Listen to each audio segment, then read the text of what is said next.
नमस्कार मंडळी, आज पाहुणे आले असल्यामुळे आज डोश्याचे तयार पीठ आणले होते।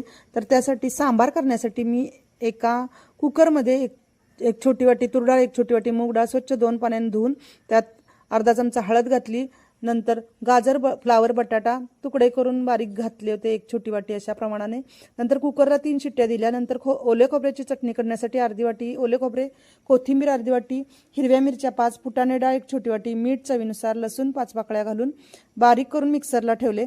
त्यानंतर सांबारची तयारी केली। एका पॅनमध्ये 2 चमचे तेल घातले, त्यामध्ये अर्धा चमचा जिरे मोहरी घातले, कांदा 1 छोटी वाटी घातल्या, त्यानंतर कढीपत्ता 5 पाणी घातली, त्यानंतर हळद अर्धा चमचा, धने जिरे पूड अर्धा चमचा, सांबार मसाला 1 चमचा, लाल तिखट 2 चमचे, चिंचेचे पाणी 1 छोटी वाटी, गूळ छोटा चमचा, हिंग चिमटभर, कोथिंबीर 1 छोटी वाटी सर्व घालून डाळ शिजलेली घालून मस्त सांबार करून घेतले। त्यानंतर आपल्या खोबऱ्याच्या चटणीसाठी जिरे मोहरी अर्धा चमचा, कढीपत्ता 5 पाणी, लाल मिरच्या 2 घालून फोडणी तयार करून घेतली। मस्त डोसा तयार झाला। या जे खायला व्हिडिओ आवडला असेल तर व्हिडिओला लाईक करा, नवीन असेल